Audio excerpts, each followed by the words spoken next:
Satam Bhavakamalam Shri Gurun Vaishnavam Sham Shri Rupam Sagrajatam Sahagana Raghunatam Vitam Tam Sajivam Sadaitam Savadutam Parijana Sahitam Krishna Chaitanya Devam Shri Radha Krishna Padam Sahagana Lalita Shri Vishakam Vitam Sham Namam Vishnu Padaya Krishna Prestaya Bhutale Srimate Bhakti Vedanta Swaminiti Namine Namaste Sarasvate Deve Gauravane Pracharine Nirvishesha Shunyavadi Paschatnyadeshatarine. So, my dear ladies and gentlemen, I feel most honored and happy to be with all of you here tonight. This is a very auspicious gathering. I've been told tonight I'm speaking the secret of inner peace beyond pills and therapy. So the question would be, why do we want inner peace? Is there any reason that we want inner peace? Why not inner chaos? Why do we choose chaos over peace? Well, the reason, just as a fish likes to be in the water, we living entities prefer peace over chaos because that is our actual nature.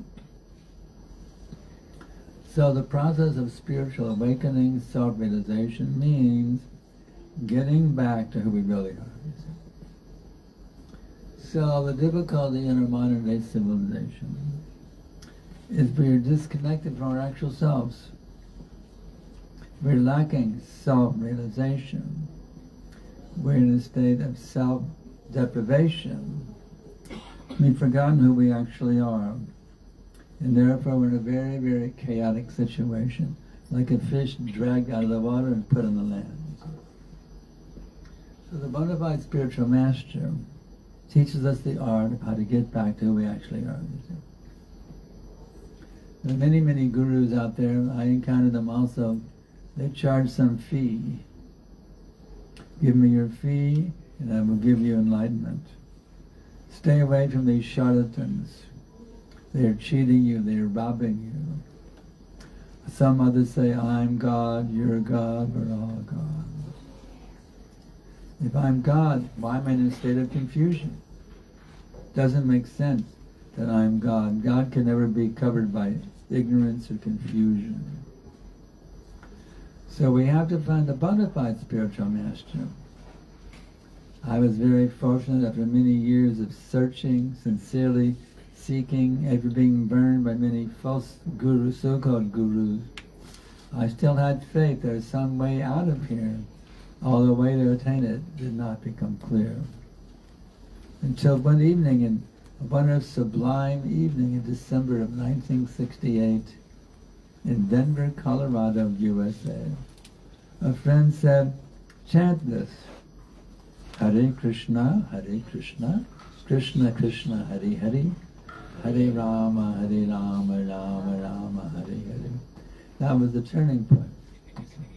That was the turning point. So I was a young college student. You suppose, in America, you go to make good grades, you go to a good school, you get a good degree, a good job, a good house in suburbia, a 2-car garage, the whole American dream, right? But for me, it was an American nightmare. Because I was thinking, here I am working hard to get good grades, to get a good house, a good wife, some good kids, a good retirement, and a very nice grave. I'm sorry, that's not enough. I want to work hard to get a nice tombstone, a very first-class tombstone. No. There has to be something more than this. There has to be. But nobody could tell me until I found the bona fide spiritual master. My spiritual master, His Divine Grace Om Vishnu Pad Paramahamsa Parivajakacharya Hastatam Sadashi Srimad A.C. Bhaktivedanta Tidanti Goswami Maharaj Prabhupada, the greatest ambassador of the great acharyas of India in the modern world. He taught me that I'm not my body.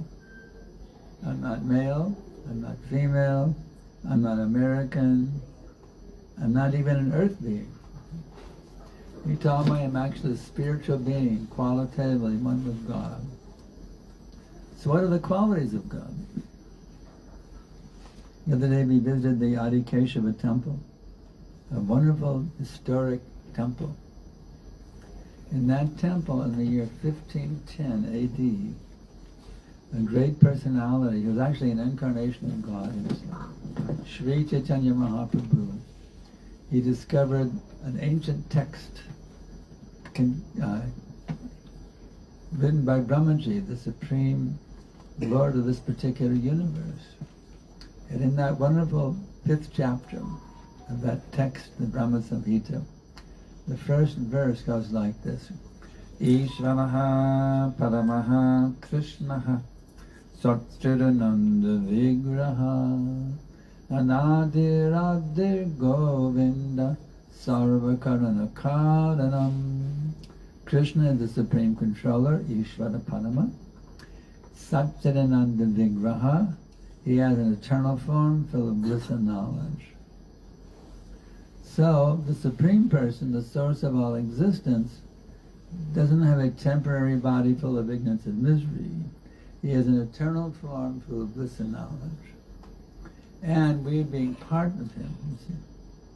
Just like there's the entire ocean, there's the drop of the ocean water.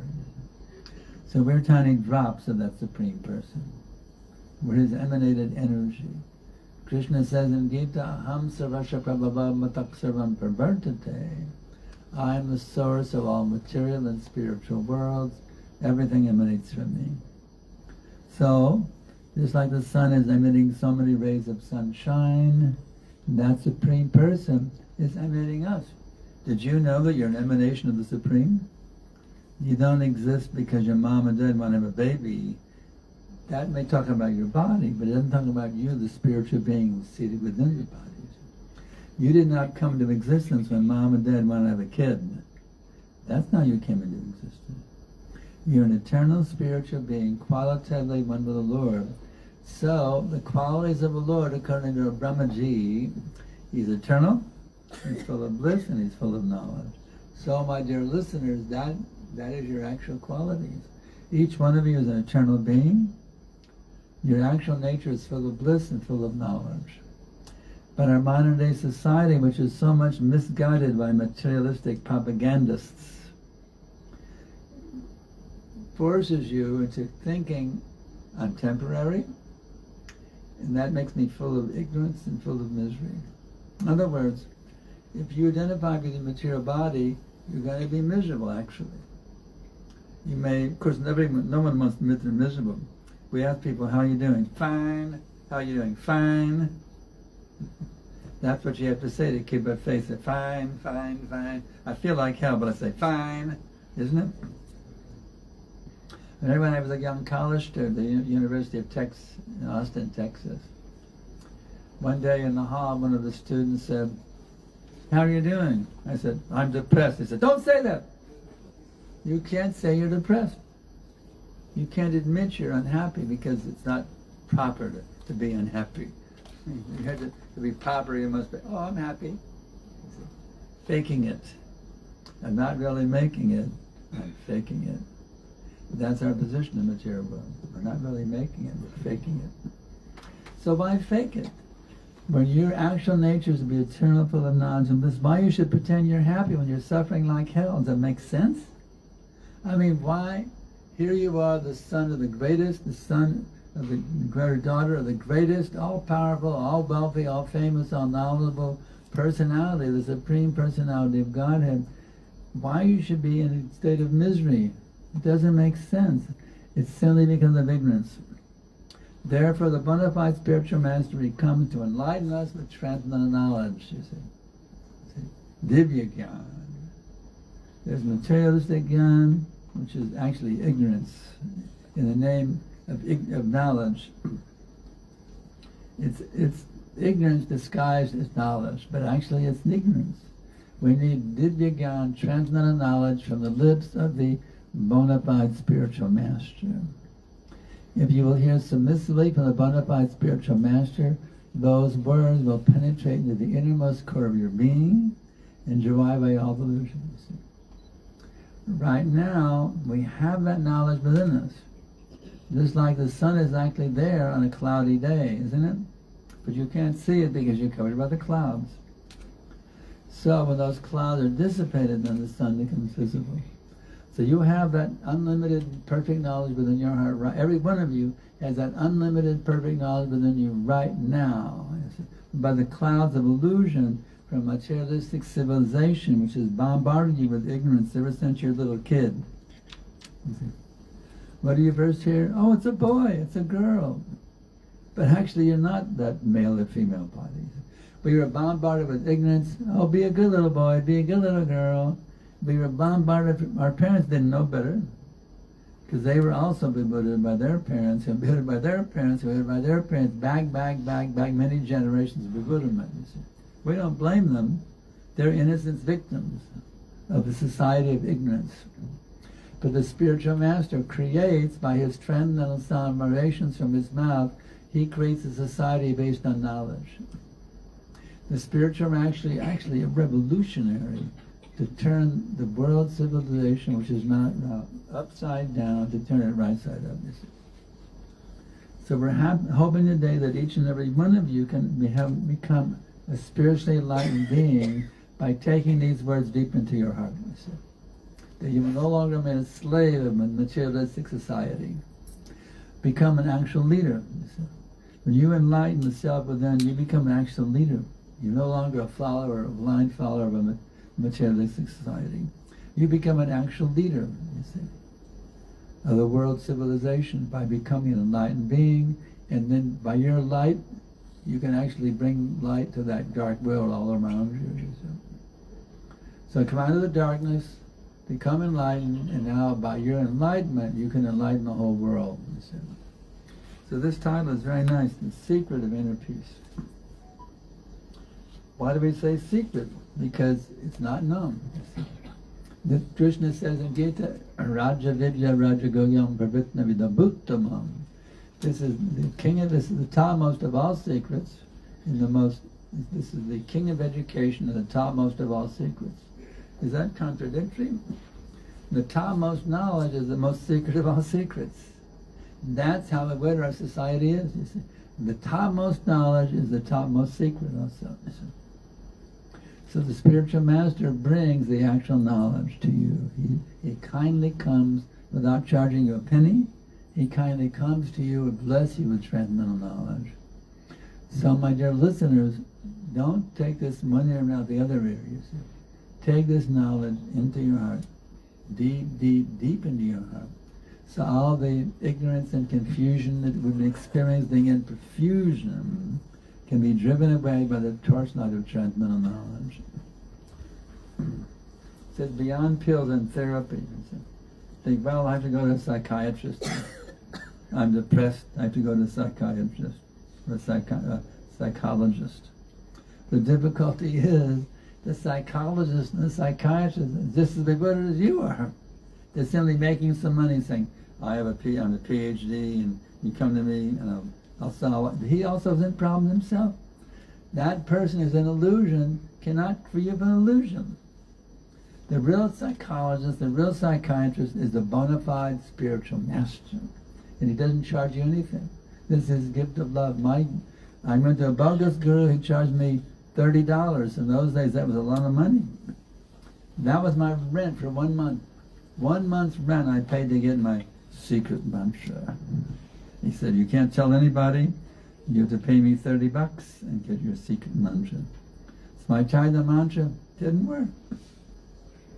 He gave me, ang, ang, ang, ang, ang.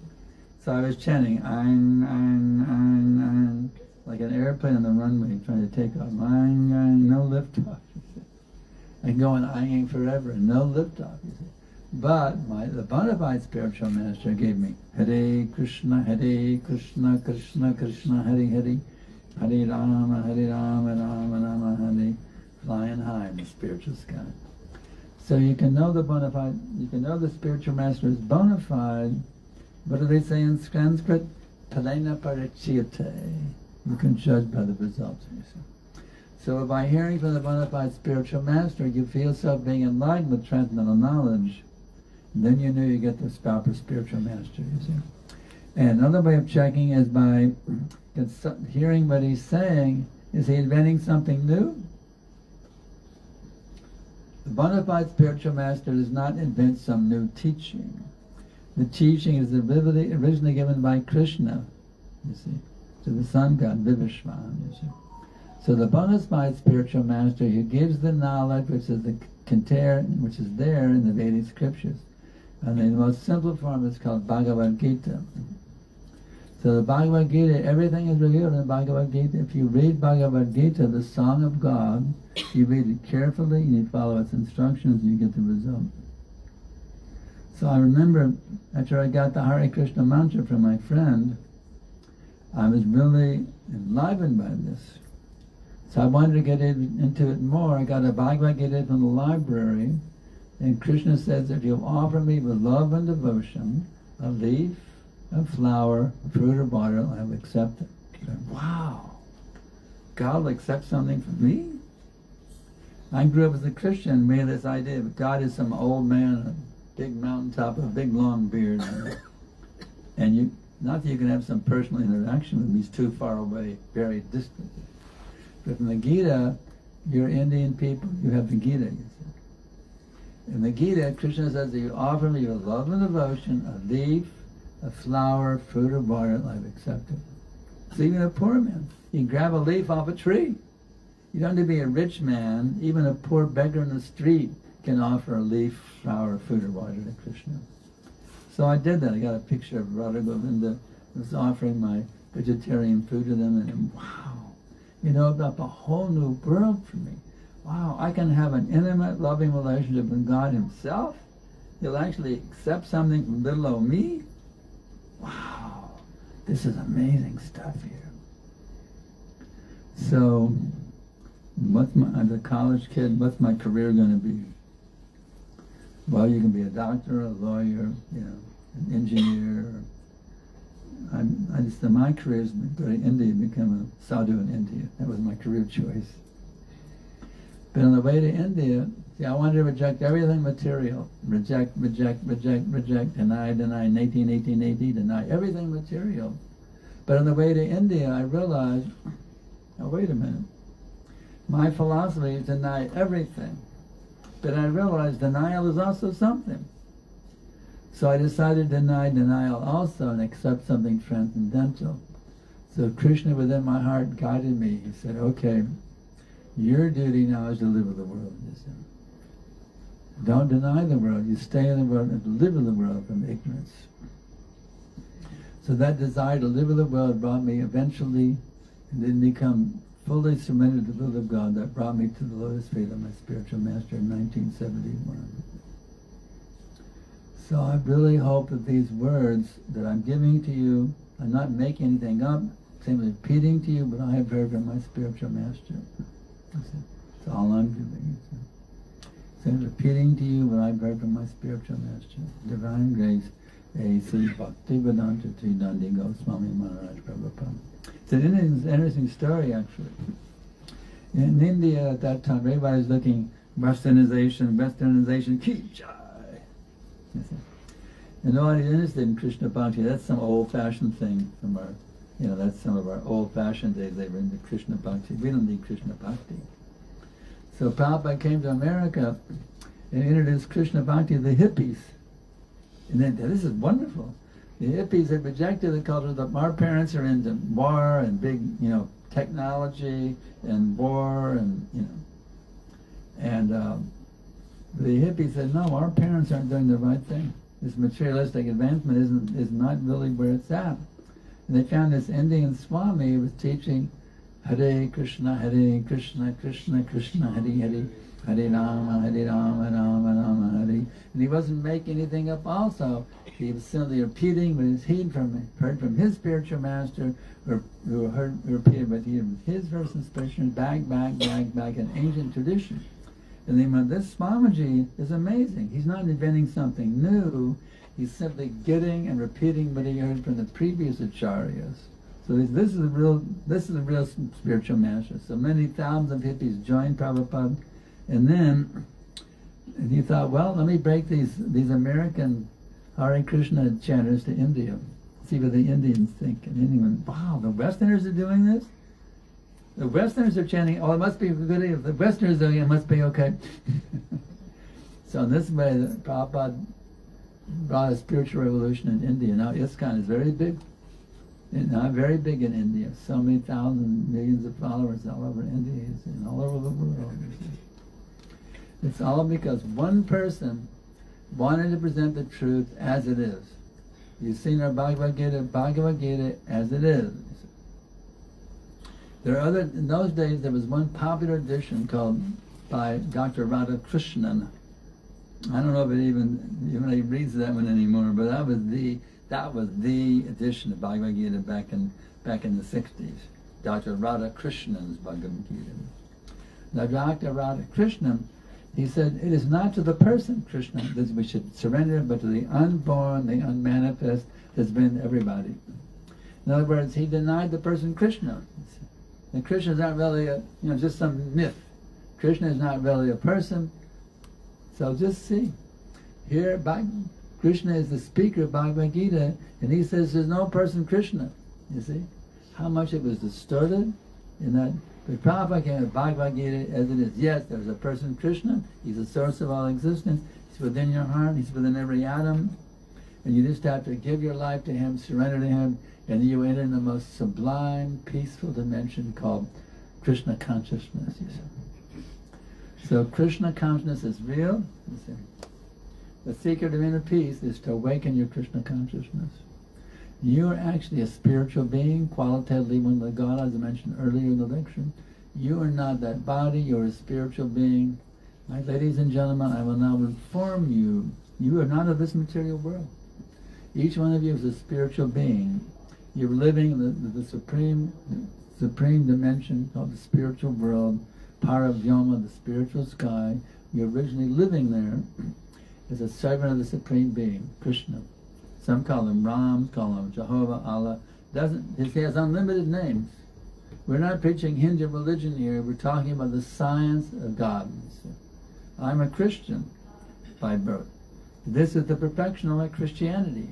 A Muslim can become the perfect Muslim, Hindu the perfect Hindu. Everyone can become the perfect, whatever religion they were born with, what they accepted. They don't have to give that up. They can now become perfect in it. Krishna consciousness is the perfection of Islam, the perfection of Judaism, Christianity, Buddhism, etc., Jainism, Sikhism. This is the perfection of all religious paths. So we are originally there with the Supreme Person in His transcendental abode, the spiritual world. Now, then why did we leave, you could ask? I mean, why would I come here to worry about paying my rent? You see? Well, I'll tell you why. Can love be forced? I put a gun in you, love me or I'll blow your brains up. You cannot force love. Love must be voluntary. You understand? You understand? Love must be voluntary. If there's force, what's it called? Rape. You can't love under force. You have to love voluntarily. So, that Supreme Person wants our love. That Supreme Person is manifesting us from Himself for the purpose of enjoying an unlimited variety of loving relationships with each and every one of us. So that means you have the free will to choose love or leave. I can love Krishna or I can leave Krishna. So how many people would leave? Well, it's mathematically possible you can leave. What is the mathematical probability that somebody want to leave the spiritual world of eternity, knowledge, and bliss and come to this world of ignorance and misery? Well, the odds are very infinitesimal, you see. But when you apply that to the infinite number of living entities in the spiritual world, you get a substantial number. So we are some of that infinitesimal fraction of a fraction of a fraction of a fraction of living entities who wanted to try using our free will to see what it's like on the other side. There's an old saying, the grass is greener on the other side of the fence. You ever seen a cow sticking the head through the fence to check out the grass on the other side? So we wanted to stick our head through the fence and see what it's like on the other side. We were curious. There's an old saying in English, curiosity killed the cat. So we were curious what would it be like if I thought I was God. Here I'm serving God in the spiritual world. What if I went to a world where I could think that I'm God? What would it be like?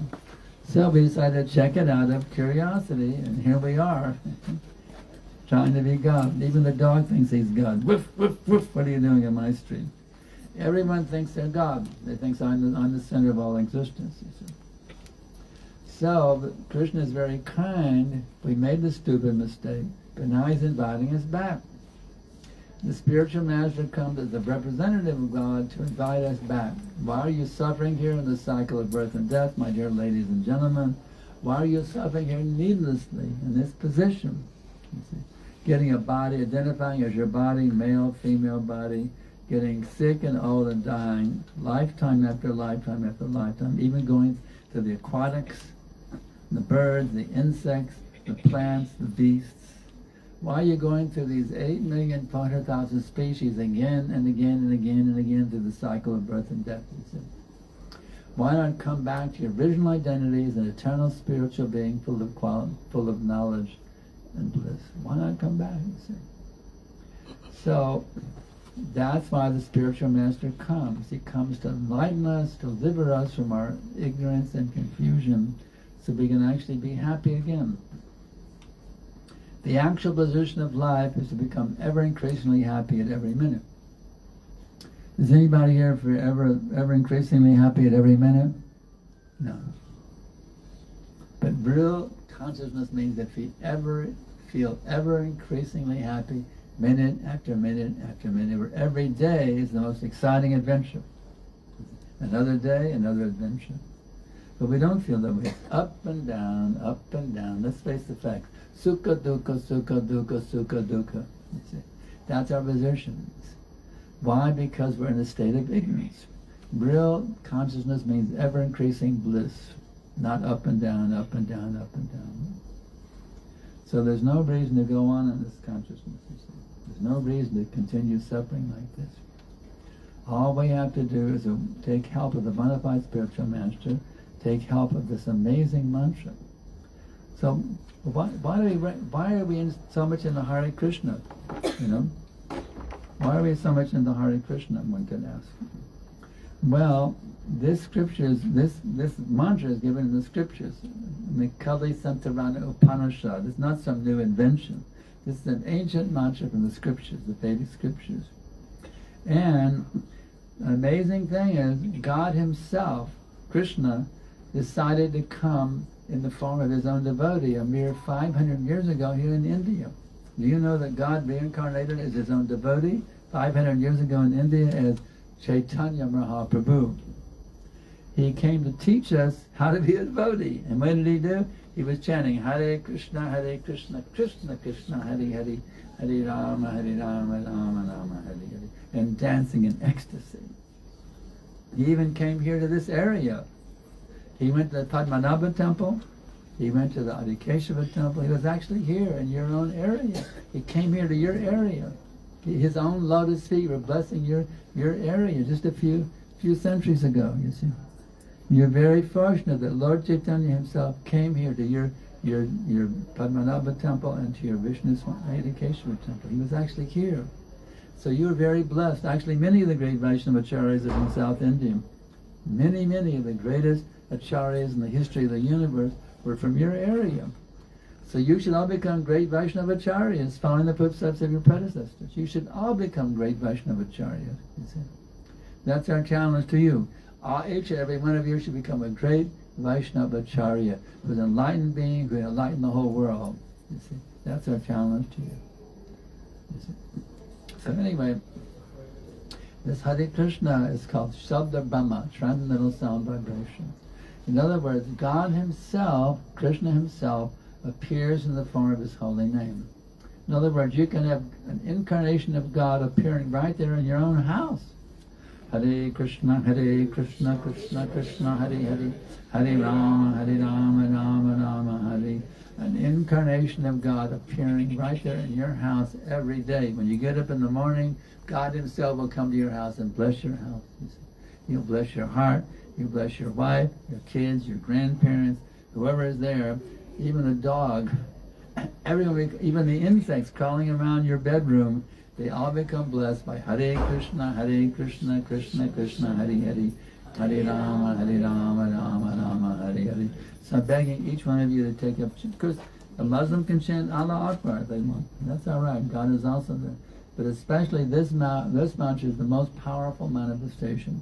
Hare Krishna, Krishna Krishna, Hare Hare, Hare Rama, Rama Rama, Hare Hare. This is the secret of how to unlock inner peace. Chant these names of God. You don't need pills, you don't need therapy. Or you can say, this is the ultimate pill. Hare Krishna is the ultimate pill. This is the pill that gives unlimited thrills. So, take this pill, Hare Krishna, Hare Krishna. Now, I love questions, by the way. In fact, yeah, even challenges are welcome. Because if any confusion you have, any doubts you have, we're opening up now for discussion. Myself and my Guru Manaji, my beloved wife, is also here. And she has great realizations that she can share also. So, any questions? You can write them on a paper. You have the paper and the pen, or you can raise your hand. If you want to challenge, I think it's a bunch of nonsense how you can say such things. Well, everything's welcome. Everything's on the table here today. Put it all out. Now, don't be shy. Don't be shy. Everyone, you're intelligent people. I understand you're leaders in the society. So don't be shy. Let's get it together and discuss these things and iron out all the wrinkles. Okay? Let's iron out all the wrinkles and get it all clear what's going on here. If you have questions, please write in the chit paper. We will hand over to Gurudev. One question is coming, all right? All right. How can an individual, a nice clear handwriting, thank you. How can an individual cope with feelings of guilt and rebuild their life after a relationship ends, especially when the guilt is not based on real wrongdoing? Well, why is guilt there? You see? When you do something wrong, you feel bad. I'm guilty of doing the wrong thing. Or in this case, when it's not based on a real. Why should we feel guilty if we didn't really do something wrong? The relationship, I had a nice relationship, but it ended. I feel bad about them. Actually, I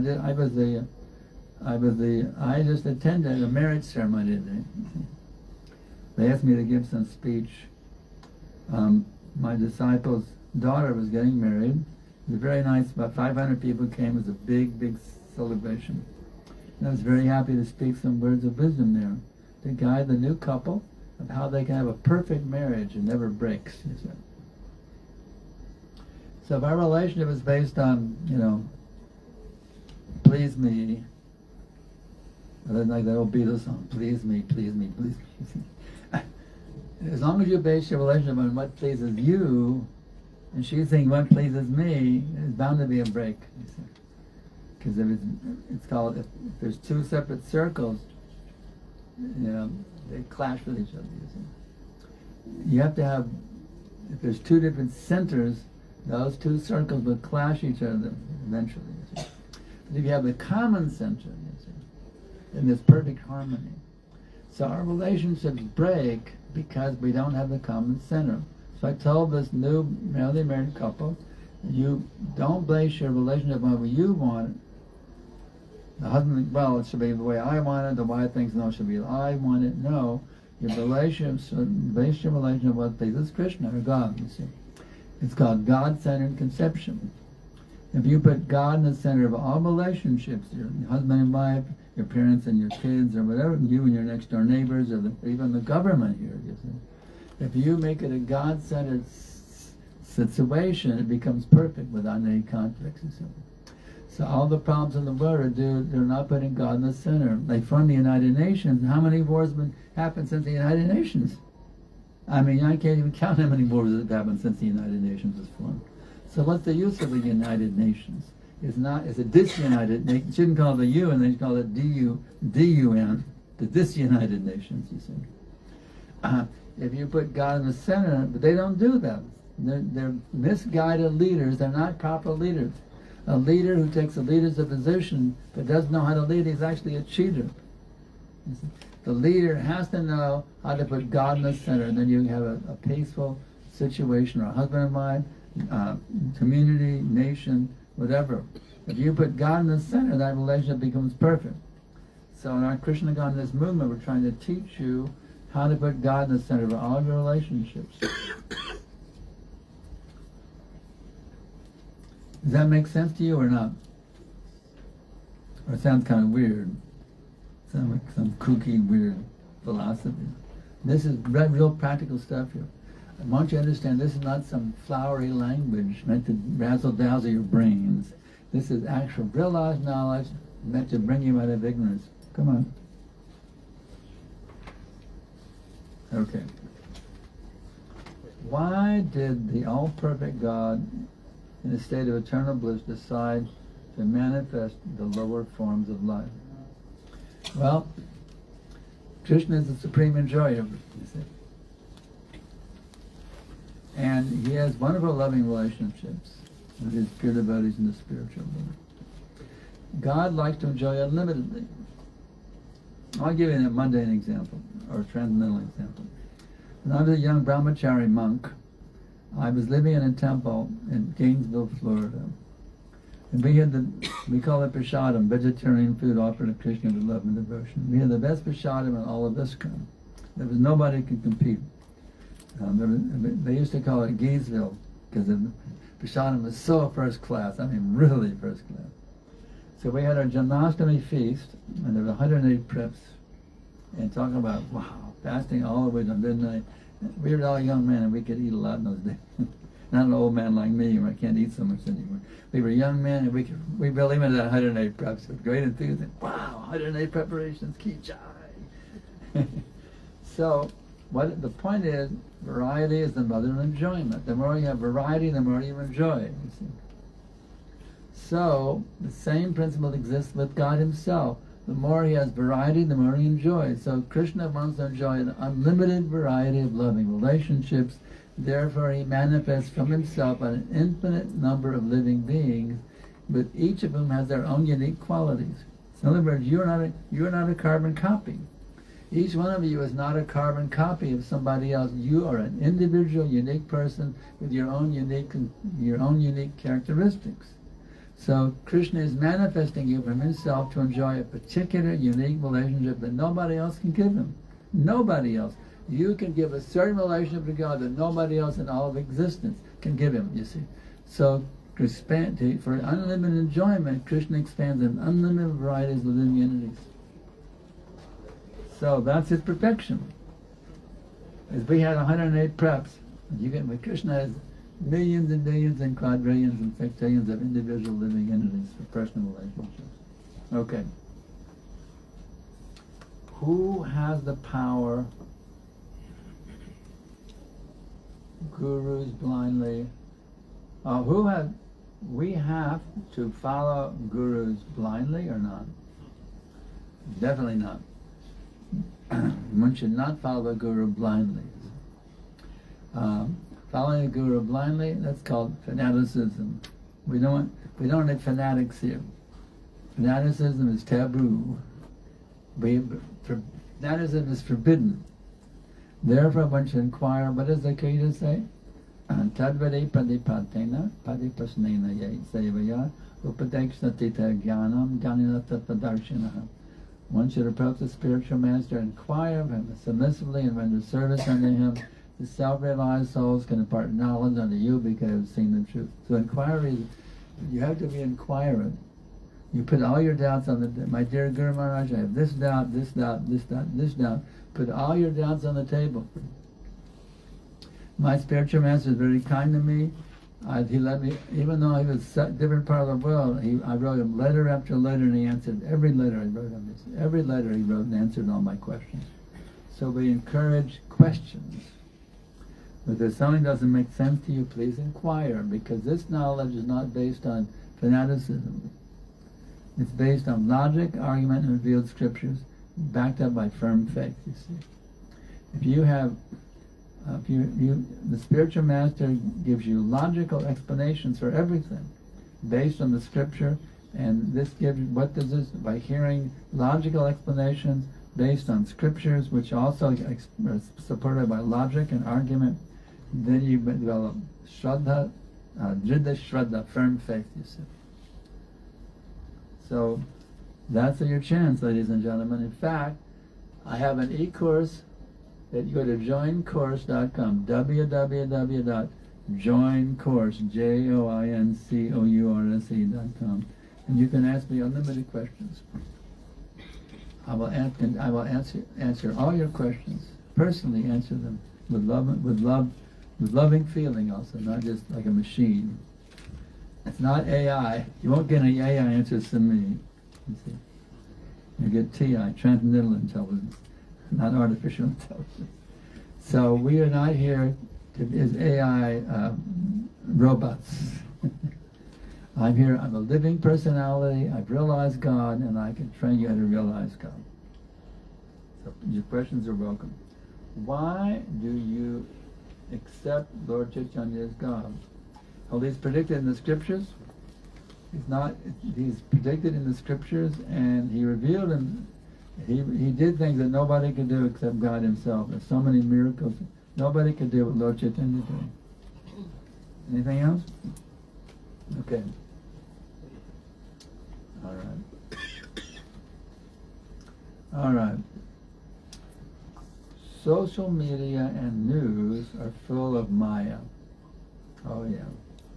So much lies out there. But we are having to interact with social media as part of work. Actually, there's just a movement started. It just happened. It just started a few days ago in New York City. It started in the very same place where Prabhupada launched the Hare Krishna movement in Tompkins Square Park. It's an anti-social media movement. The same exact place where Prabhupada started this movement was the first public kirtan. They went to the same exact place to start an anti-social media movement. I got an email inviting me to join. I told them I wished them all well because it's the same place where the Hare Krishna movement started. So the social media is razzle-dazzling everyone, especially the kids. They're going wild on it. You see. We don't need social media. We have Krishna media. So we can use social media for preaching. We're not slaves of social media, because it's all just, it's full of lies. Let's face the facts. Exaggeration and lies. We have to, media is a part of work, and for news, how to save ourselves from Maya. Now there's nothing wrong with checking out the news, but we shouldn't. But the real thing is the news from Krishna. You see. It's not bad to know that there's a war happening right now, and I need to wear a bulletproof vest today when I go to work. It's good to know what's happening what's happening around us, so we can check out the news. There's no prohibition against the news. At the same time, we should understand the real news is coming from Krishna, and that should be our focus. how can we remain stable in Krishna consciousness? Hare Krishna, Krishna Krishna, Hare Hare, Hare Rama, Rama Rama, Hare Hare. Begin every day with chanting Hare Krishna. Make that the foundation of your day. Tune in, turn on, and bliss out. Tune in to Krishna every day, and your whole day, your whole day will be sublime and wonderful, guaranteed. Okay.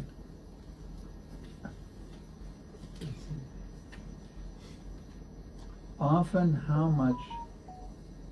after how much spiritual practice can we realize God? Actually, you can realize God immediately. Why wait? It's called instant nirvana. You can realize God immediately.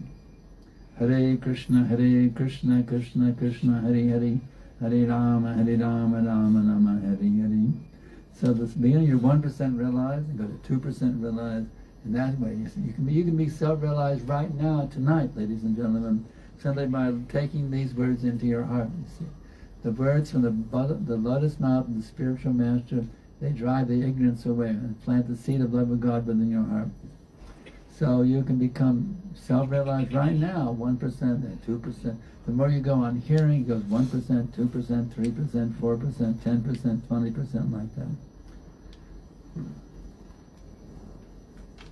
Okay, how to bring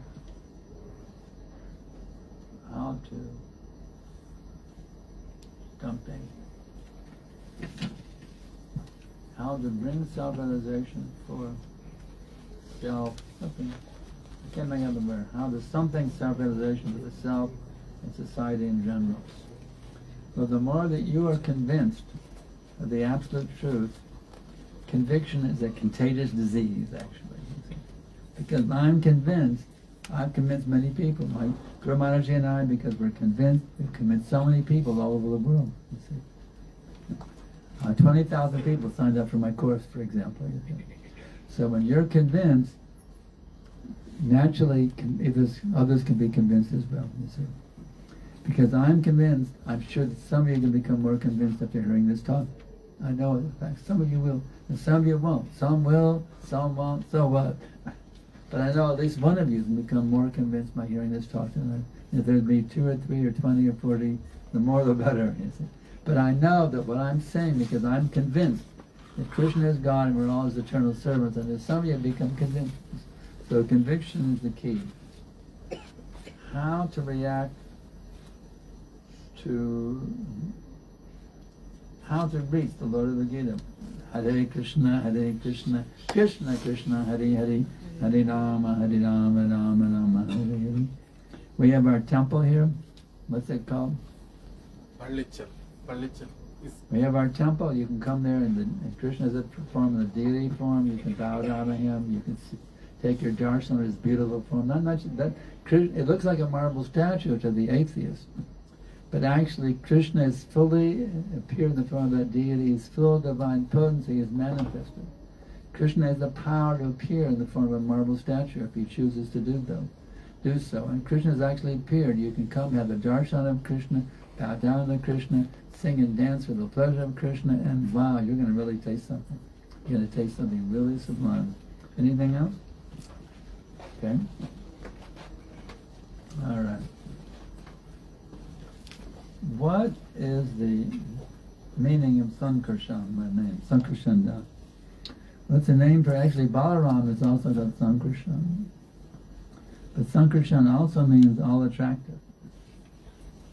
So, it's a nice name.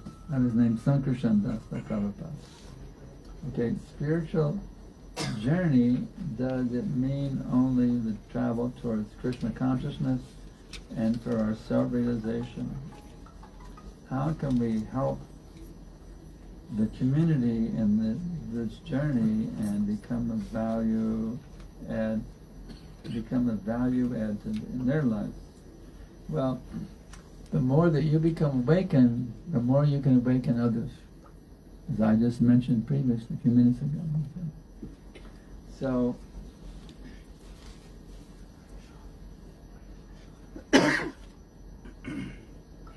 simple thing. You become more awakened, you'll have an uplifting impact on the whole world around you naturally. It is recommended to chant Hare Krishna mantra for relieving material misery. It's for as an offering for others, etc. Actually, by chanting Hare Krishna, you're begging, when you can chant Hare Krishna in the mood, my dear Lord Krishna, please bless me, I can chant so purely that now I can have an impact on the entire material existence to inspire everyone to come to your lotus feet. You can chant in the mood of liberating yourself and the mood of liberating all others as well. Is pursuit of knowledge and science and pursuit of God. No, the scientists want to kill God. The material scientists want to say God is not necessary. Now we've given you this, we've given you that, and just wait, my dear people. Keep sending us your money, and we'll give you immortality. The rascal himself is getting old, sick, and dying. Give me more money, and I will give you immortality. The scientists are prodding us immortality. It cheaters and rascals. Probably say kick in the face with boot. These are rascals, these so-called scientists. Unless you're Krishna conscious, and you can use science in the service of the Lord.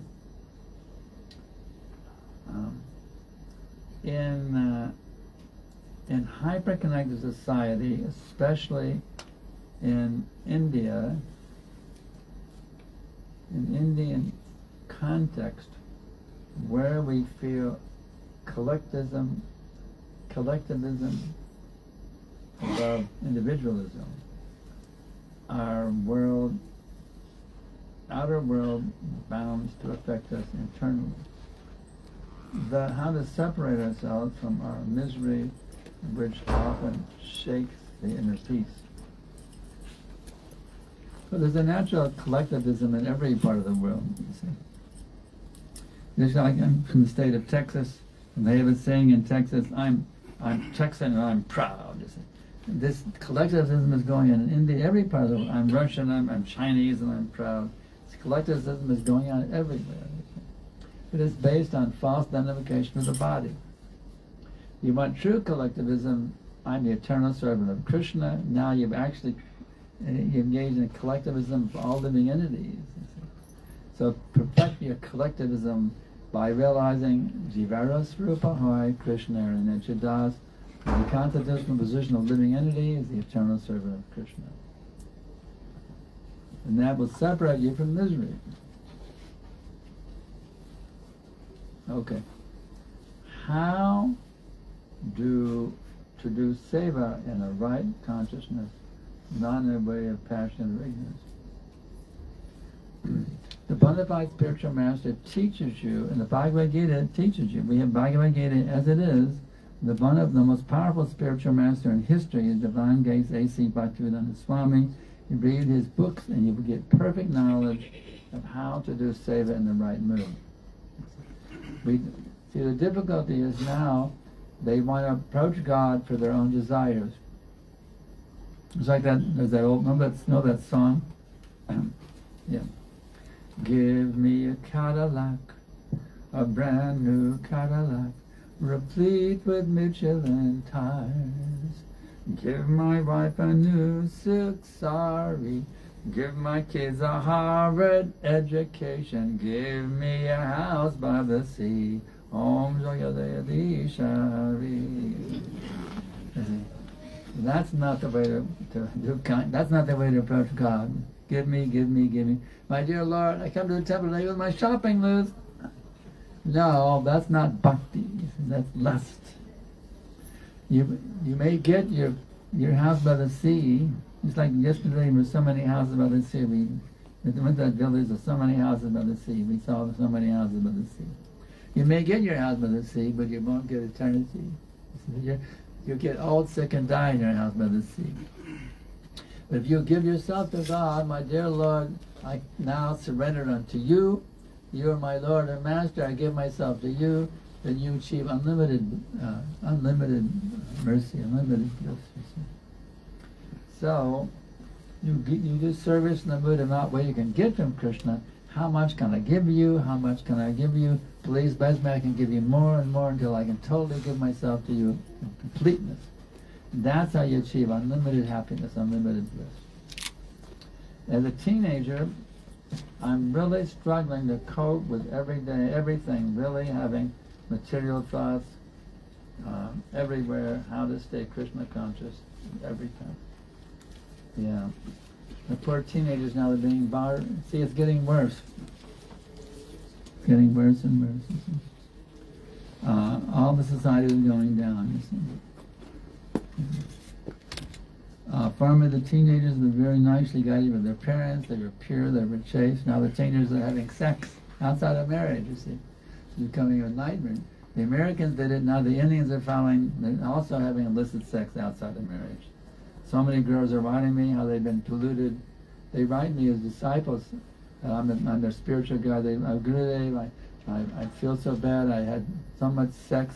Not even married. I had so much sex with these men. And it's a problem now. The girls of India, they lost their chastity. I'm seeing that. It's very sad. India, formerly, even 50 years ago, the girls are very, very chaste. Now they follow the new standard of the illicit sex even before marriage, you see. So, what to do in this situation was becoming more and more and more degraded. That's why we have invited all the teenagers to come to our temple, learn how to do Krishna Bhakti, get the Japamala, chant, and they enter into the spiritual dimension of Krishna consciousness. You see. And then if you see everything in relationship with Krishna, then you won't be disturbed anymore, you see. And you understand, instead of acting for my own pleasures, let me act to please Krishna, and then I become peaceful. As long as we try to enjoy separately from Krishna, we'll be agitated and disturbed. When you start to do everything for the pleasure of Krishna, then you become very happy. Trust me, this works. Just try for one day, make an experiment. For one day, let me do everything for Krishna's pleasure. Let my every thought be for His pleasure, my every word, my every deed. For one day, let me try to do everything for Krishna's pleasure, and I guarantee it'll be the most blissful day of your whole life. Just try it for one day. If you don't believe me, try it. I challenge you to try it. Give me one whole day to Krishna. Wake up in the morning, chant Hare Krishna, read some Bhagavad Gita verses, and say, let me do everything for Krishna's pleasure today. Only eat food offered to Krishna, no meat, fish, or eggs. Just try one day, and you can be the most ecstatic day of your life. And this is pretty good. Let me do it tomorrow too. It'll be better and better day after day. The reason I want to get myself totally to Krishna. I'm so enlightened by that. Okay. Anything else? Okay. This is Hindi. It's translation. Oh, Hindi? Hindi bolo nahi. Now we'll do English. Okay. In the world, for the world, Krishna, let's see. For the world, Krishna has three types of Vishnu arti. What are the three types of Vishnu? What are the words? Vishnu what? What are the three types of Vishnu? What? What are the three types of Vishnu? Three types of Vishnu? Sir, Mike. Here, there's Ramadakana Vishnu, Mahavishnu. Sir, chapter 7, Shloka 4. Here, three types of Vishnus are described. There's different. There's the Vishnu, Mahavishnu, Garbhadakana Vishnu, Yes. and there's Yes. Paramatma also. There's different Vishnus. What three They kinds are all of Vishnus expansions are of mentioned? Krishna. All they're actually unlimited Vishnus. Actually, in the spiritual world, there's unlimited Vaikuntha planets. And there's an incarnation of there's an infinite number of Vishnus. And Krishna is the original form. They're all emanations of Krishna. If you surrender to Krishna, you automatically please all the Vishnus. You have Vishnu in your heart also, Paramatma. You have a forearm from the Lord in your heart also, Paramatma. When you give yourself to Krishna, then all the Vishnus are very pleased with you. They all shower their mercy upon you. Does that make sense? Yes? Okay. All right. Anything else? Bhagavad Gita was written between 400 BC and 200 CE in Sanskrit language. That time written in all the shlokas was written in Sanskrit language. Yeah, Krishna spoke in Sanskrit, yes. People have forgotten, Paka Sanskrit. as the time passed, people have forgotten the importance of Sanskrit. That time, the writer knows that a time will come when people forget the importance of Sanskrit. So to make the life easier, he just created one mantras. Hare Krishna, Krishna Krishna, Hare Hare, Hare Ram, Ram Ram, Hare Hare. To make the easy life of everyone. So, yet people are not following it, but the Sanskrit importance have forgotten. Only one mantras concluded to make the easier life. So, what we can do to make our easy life and follow the instructions whatever given in the Bhagavad Gita. If you chant Hare Krishna, you can understand Bhagavad Gita. Just like I've been chanting Hare Krishna for 54 years now, the Bhagavad Gita is very clear to me. So the original Sanskrit has been translated very nicely into English by Prabhupada, and now his disciples have translated every single language in the world. We have Bhagavad Gita in hundreds of languages now. So if the language, over time the language do evolve, and can be also, the devotees of Krishna can also, let's say 1,000 years from now, the languages will be different. But the original Sanskrit will always be there. In Prabhupada's translations in English with the word-for-word meanings, it will always be there. And scholars can then put it in versions according to the language that becomes printed at that time. Just like English is there was originally Sanskrit, and then Greek and Latin came out, and then English. So there's all these languages are constantly evolving. Language is a fluid thing. Just like every day new words appear in the English language. And old words go away, and new words come in. Language is a constant flux, but Sanskrit does not change. Sanskrit remains eternally. The letters are called Devanagari, which means the cities of the gods. The higher planets, Sanskrit is still going on nicely. So, if one follows the bona fide spiritual master, he can understand whatever language it's given in, you can understand clearly. And by chanting our mantra, when we give our classes, we always chant the Sanskrit mantra first.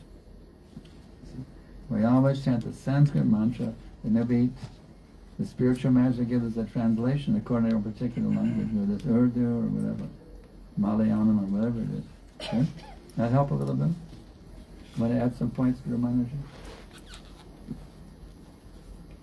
I can add a lot. I can add a lot. All right, let's hear from Guru Maharaji. He's full of wisdom. Not full of wisdom. Simple answer. Knowledge is not that important. Develop a loving relationship is important. Okay? Even if you have all the knowledge of all the Vedic literature, but if you had no love for Krishna, the Supreme, it's useless, waste of time.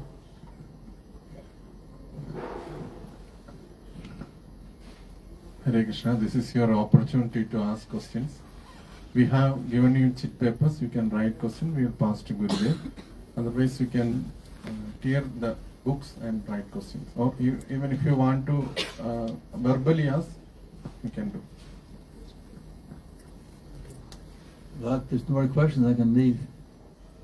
ചോദ്യങ്ങളുണ്ടെങ്കിൽ ചോദിക്കാം, മലയാളത്തിലും ചോദിക്കാം, ഇംഗ്ലീഷിൽ translate ചെയ്യാം. We're going to Vrindavan. We have to pack up and leave for Vrindavan early tomorrow morning. There's one question from Okay. Question from the internet.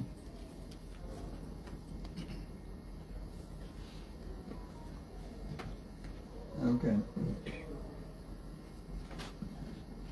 If any devotee who has strong material desires which are not removed easily from his mind, then what should he do in such a situation? Will we pray for them? How is desire be fulfilled? If somebody has a strong material desire, they can't get out of their mind, what should we do in such a situation? Translation? There is no translation. I mean, for the local people. They don't need English. English is okay. If you have a strong, let's say you have very, very strong material desire. I have to have this, I have to have that, I must have it, I must have it, I must have it. You have to analyze yourself philosophically. Will this material desire save me at the time of death? This desire may be burning in my heart like fire. I want that girl, I want that boy, I want that money, whatever it may be. But one should think carefully, will this desire save me at the time of death? If I was on the deathbed right now, getting ready to leave my body, would this desire be beneficial for me or not? So one has to analyze, because death can come at any minute. You can drive home tonight, be killed in a car wreck, or a motorcycle wreck. So one should be always analyze, is this desire going to help me at the time of the ultimate time? So let me kick out any desire which is not beneficial for my spiritual well-being. And the way to do that is to put a spiritual desire in its place. You can't be desireless, no desires at all, or we are desirers by nature. So if you have a very strong material desire, then develop a very strong spiritual desire. I must please my beloved Krishna, because that's the only way I can truly be happy. So instead of thinking, how can I please my tongue, my belly, and my genitals? How can I please Krishna? Because serving my tongue, my belly, and the genitals will not make me happy, actually. It just keep me more entangled in material existence. But how can I please Krishna? So Krishna, please bless me that I can kick out this material desire. My only desire to be to please you. This prayer works, you see. If you're bombarded with a material desire and say, my dear Krishna, please bless me now. My only desire to be able to please you. And keep begging, begging, begging, and then go like this. Hare Krishna, Krishna Krishna, Hare Hare, Hare Rama, Rama Rama, Hare. The material desire just evaporate away. He's finished. He finished, long gone. So that's it. One more? Okay. In today's fast-paced life, how to find time for chanting Hare Krishna? And how many rounds to chant? Well, the easy way is you rise early in the morning and chant Hare Krishna the first thing. Not that, well, I get up in the morning and I take a regular fit and I get on my motorcycle and chant, jump up with one hand and the motorcycle with the other one. Hare Krishna. No. You have to have quality time. Go to bed early as possible and get up early as possible. That's the key. Have quality time in the morning, your morning meditations before you take your breakfast. Have a quality time to chant Hare Krishna and read from Prabhupada's books in the early morning. And then that foundation, that spiritual foundation you connected in the morning, you carry through the whole day. Carry it through the whole day. That's the key. Early morning is the key. And how many rounds to chant? Well, what you can easily accomplish. Start off with 1 round, 2 rounds. Work your way up to gradually 16 rounds a day, and then you can qualify to become initiated by the bona fide spiritual master to empower you to get out of the material existence. So start with 1 round, and then 2. And gradually, if you can do 6, I did 16 the first day. I wasn't working a job. I started with 16 the first day and never stopped. Some chant even 32. Guru Mataji chants 32 rounds a day. She's really advanced. So, start whatever you can handle. Okay.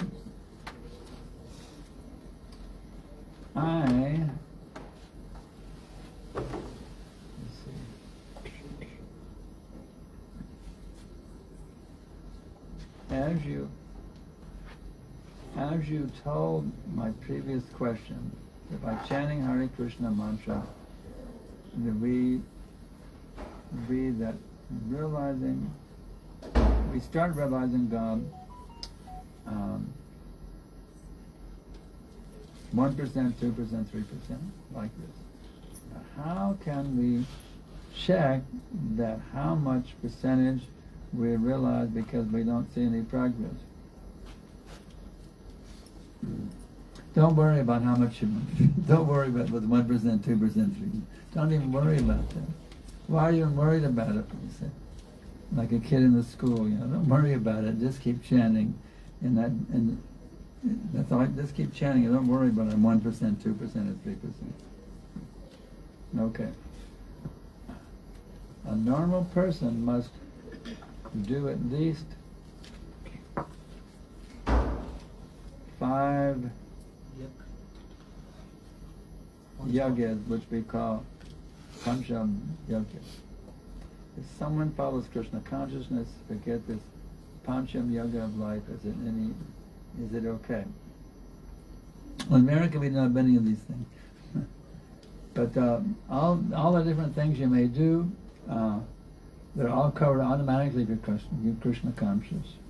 Krishna says, give up all your, he says, sarvadaman parijyaja mamekam sharanam vraja aham tang sarvapapaivo moksha shamima. Give up all their duties. Sarvadaman parijyaja, all duties, give them up.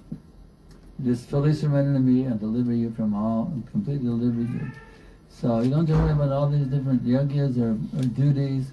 They're all finished as soon as you chant Hare Krishna. You become the perfect this, the perfect that. Perfection of all yogas is chanting Hare Krishna mantra.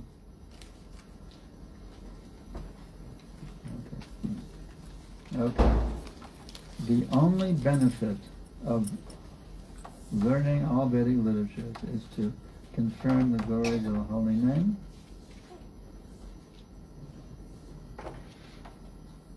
Is it true? No, the studying of Vedic literature confirms the truth of everything. The truth of Krishna's pastime, the truth of our existence.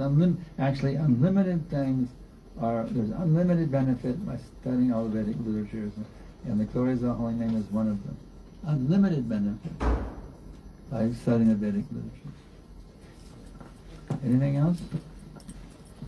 We're finished now. Yes? Gurudev, will one person's jealousy affect the other person? Because in this material world, there are concepts like evil eye and all. So often I have seen many people taking protection, wearing some bracelets and all. So should a devotee or by chanting Hare Krishna, how can we understand that concept? Will a bracelet save me the time of death? Or an earring?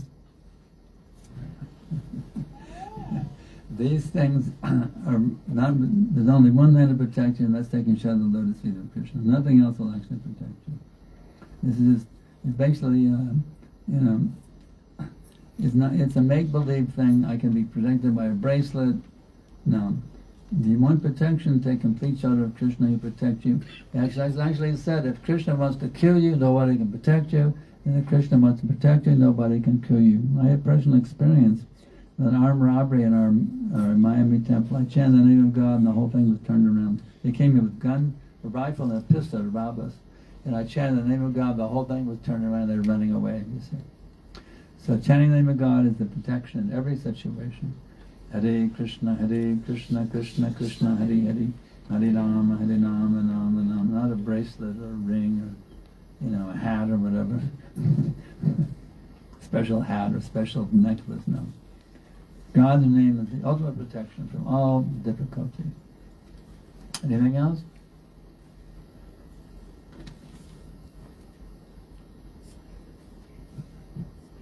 Everybody's, all questions are answered? If they're not, you're too embarrassed to act publicly, then go to sign up for the e-course, www.joincourse.com, and you can ask me unlimited questions confidentially. Anything else? Or that's we wrap it up. Prasadam. Take time to wrap it up. Gurudev, prasadam to distribute. Prashadam? Okay. Still prashadam, all right. Yeah, you all can take prasadam from Srila Gurudev, and you can also reciprocate by giving some Lakshmi. So by the time they are sitting, so before we move on to the vote of thanks, I have an important announcement to make. So, a feedback form has been provided to all of you. Please take a moment to fill it out. We currently offer several spiritual and personal development programs across various parts of Trivandrum, both online and offline. So, kindly indicate your preference in the feedback form so that we can connect you with the nearest senders.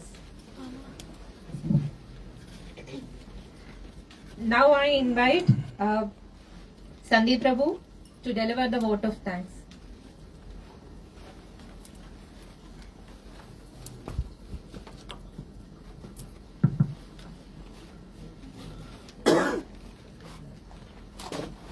Hare Krishna and good evening, Gurudev and Guru Mataji, all the devotees and the guests.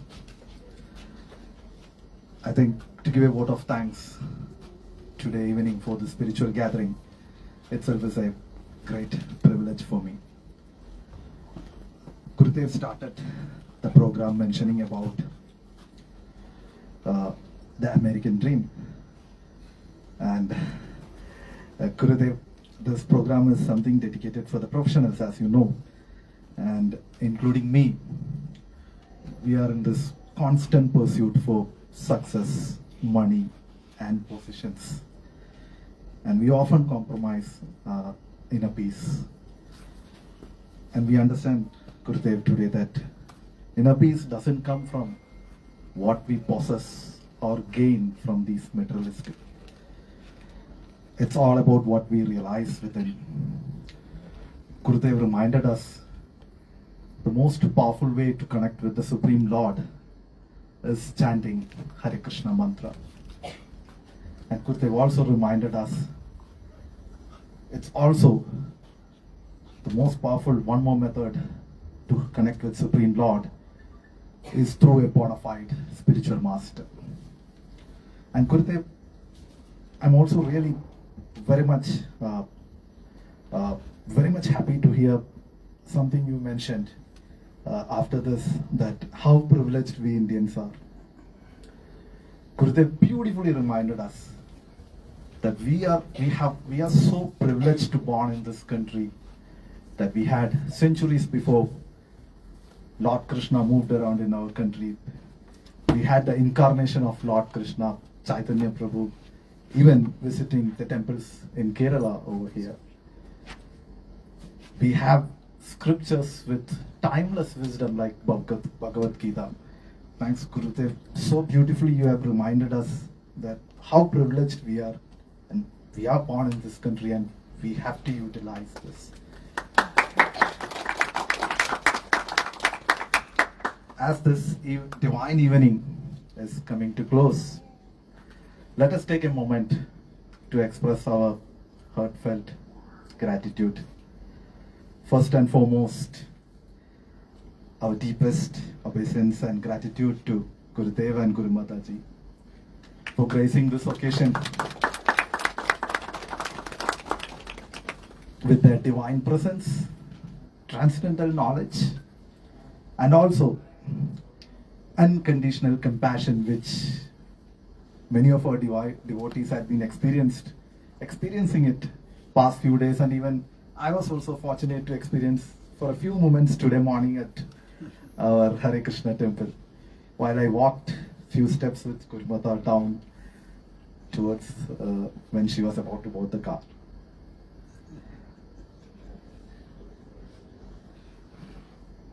We also want to express our deepest gratitude to our divine grace, Prabhupada-ji, who had spent tireless efforts spreading Lord Krishna's message and spreading Bhagavad Gita across the globe, due to which today we could have this occasion over here. We also take this moment to express our gratitude towards all the volunteers, devotees, and the guests who had come over this evening, gracing this occasion and making this secret of inner peace a great success. I think the best way to conclude this vote of thanks is to, as Gurudev guided us, is to chant the mantra Hare Krishna. I request all you to chant with me. Hare Krishna, Hare Krishna, Krishna Krishna, Hare Hare, Hare Rama, Rama Rama, Hare Hare. Hare Krishna, thank you all.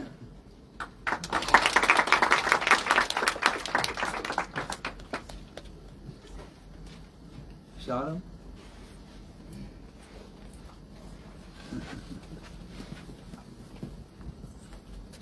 Now, you all can come and collect prasadam from Srila Gurudev.